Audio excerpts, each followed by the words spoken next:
बच्चों चलते हैं मेंटल मैथ कक्षा 8 के अगले प्रश्न पर। और मैं हूं हरी सर और आप देख रहे हैं मेरा YouTube channel maths with Hari sir.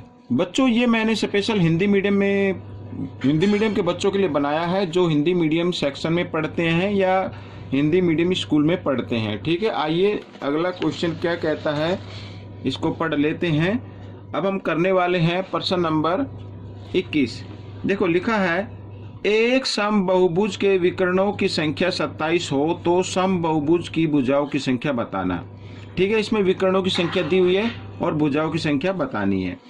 साथ में प्रश्न नंबर 22 है, एक समबाहुभुज के प्रत्येक अंत्यकोण बाह्य कोण का 3 गुना है। अब 3 गुना क्या है? अंत्यकोण। तो भुजाओं की संख्या बताओ, तो इसमें भी भुजाओं की संख्या बतानी है। आइए करना शुरू करते हैं। तो बच्चों यहाँ पर जैसा कि आप देख रहे हैं मैंने पहले से लिख के रखा हुआ, ये देखिए। अब मैं इसको करना शुरू करता हूँ। ठीक है, तो देखो इसमें विकर्णों की संख्या लिखी हुई है तो लिख लेते हैं। विकर्णों की संख्या, तो विकर्णों की संख्या 27। ठीक है, अब भुजाओं की संख्या बतानी है, समबाहुभुज की भुजाओं की संख्या। तो वो हम क्या मान लेते हैं? n मान लेते हैं। माना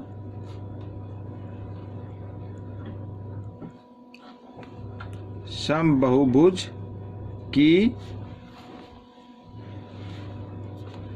भुजाओं की संख्या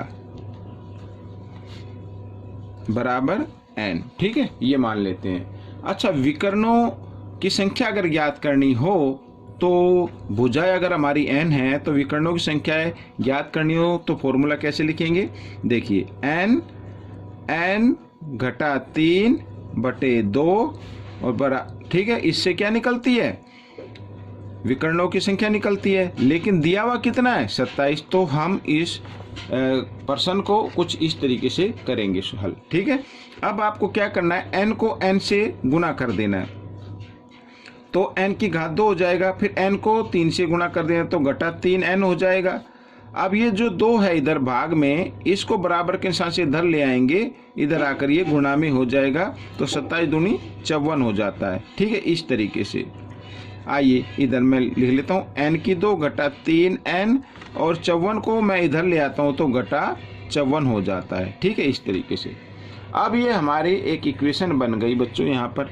तो अब हमें इसको हल करना है। देखो यहाँ पर ये a b c, तो हमें पहला और लास्ट को जो दिया हुआ a और c को गुना करना है। तो 54 को n की 2 से गुना करेंगे तो घटा 54 n की 2 आ जाएगा। ठीक है, और ये जो बीच में लिखा ना, इसके हमें टुकड़े करने होते हैं। ठीक है, तो यहाँ पर जिसकी गुणा की एक घटा की संख्या एक जमा की संख्या, तो हमें भी संख्या एक घटा की लेनी होगी और एक जमा की लेनी होगी। ऐसी 2 संख्याएं लेनी है कि उनको गुना करे तो 54 आ जाए और उनको आपस में घटाए। क्यों घटाए? क्योंकि घटा जमा घटा होते हैं और घटाए तो 3 आ जाए। जी हाँ, वो संख्या होती है 9 और 6। ठीक है, तो 9 6 54 और आपस में घटाएंगे तो क्या आ जाएगा? 3 आ जाएगा। तो वो संख्या क्या आ गई? 9 और 6 आ गई। ठीक है, तो इसके साथ n और लिख देना है। आइए, तो n की 2 घटा, अब घटा 3n की जगह हमें ये दोनों टुकड़े कर लिखने हैं। ठीक है, तो घटा 9n जमा 6n घटा 54 और बराबर 0। इस तरीके से करना है। अब हम यहाँ 2 पद ले लेते हैं और इन दोनों में से कॉमन संख्या निकाल लो। देखो n है दोनों में तो n आ गया और एक n बचा, इधर 9 आ जाएगा। इस तरीके से, क्योंकि n तो बाहर आ चुका है। जमा का निशान, अब 6 इसमें कॉमन है, 6 के पार्ट में 6 भी आएगा और 54 भी आएगा तो 6 बाहर आ गया। यहाँ पे बचा n और ये घटा और ये 6 के पार्ट में कहाँ पे आएगा? 9 पे आएगा तो बराबर 0। ठीक है, इस तरीके से। अब आगे कर लेते हैं। तो देखो, एक तो जो ब्रैकेट से बाहर लिखी है संख्या उसको लिख लेते हैं ऐसे, और एक दोनों ब्रैकेट में से एक ब्रैकेट की संख्या को लिख लेते हैं और बराबर 0। इस तरीके से कर देते हैं। आइए मैं इसको इधर बढ़ा लेता हूँ। तो अब देखो n का मान निकालना है। ये जमा 6 है, बराबर के साथ से इधर लेके आएंगे तो क्या हो जाएगा? घटा 6 हो जाएगा। और ये घटा 9 इधर आएगा तो ये जमा 9 हो जाएगा। अब बच्चों देखो n बराबर आ गया घटा 6 और 9।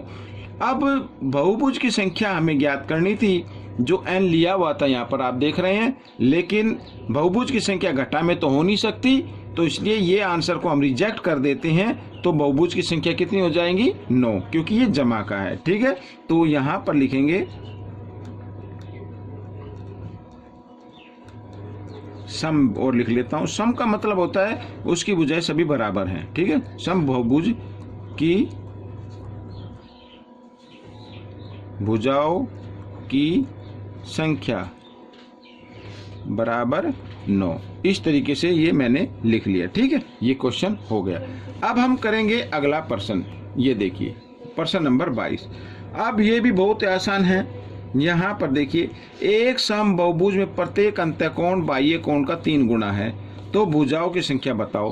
तो हम इसमें भुजाओं की संख्या बतानी है तो बाह्य कोण से बताएंगे। ठीक है, तो आइए हम इसको लिख लेते हैं। तो इसमें लिखा है कि अंतःकोण बाह्य कोण का 3 गुना है। तो 3 गुना कौन सा है? अंतःकोण। बाह्य कोण नहीं दिया हो ना, तो माना बाह्य कोण x डिग्री का। देखो इस तरीके से माना बाह्य कोण बराबर x डिग्री, तो अंतःकोण कितना होगा? 3x का होगा। ठीक है, और ये मैंने आपको बताया कि बाह्य कोण और अंतःकोण अगर इन दोनों को जमा करते हैं, ठीक है, इन दोनों को जमा करते हैं तो क्या आता है? 180 डिग्री आता है। ठीक है, कैसे आएगा? देखो मैंने कई बार बताया। ये मान लीजिए इस तरीके का कोई ये बहुभुज है। ठीक है, इस तरीके से ये बहुभुज बना हुआ है, हमें नहीं पता कितने उसका है, या देखिए इस तरीके से।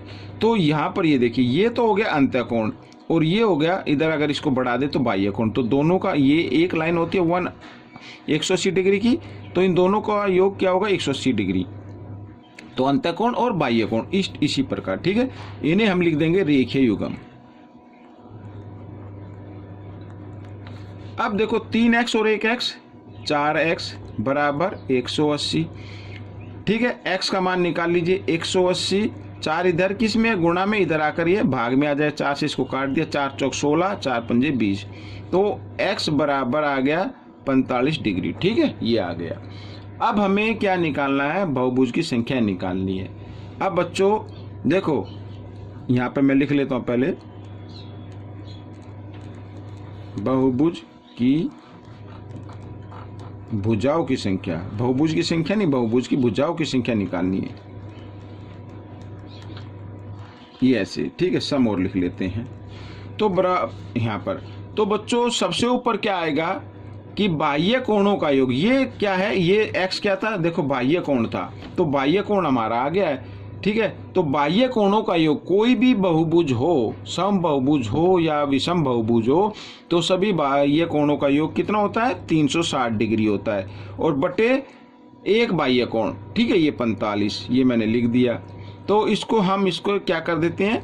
भाग दे देते हैं। ठीक है, 9 से दे लो, 9 पंजे 45, 9 चौक 36, 0 की 0, 5 से फिर 5 एकम 5, 5 अट्ठे 40, तो बराबर 8 आ गया। तो सम बहुभुज की भुजाओं की संख्या कितनी आ गई? 8। तो बच्चों ये प्रश्न हल हो गया है। आपको ये प्रश्न कैसा लगा मुझे ज़रूर बताएं, और इसमें से सीखकर आप दूसरे बच्चों को ज़रूर सिखाएं। मिलते अगले प्रश्न में, तब तक आप अभ्यास करते रहिए।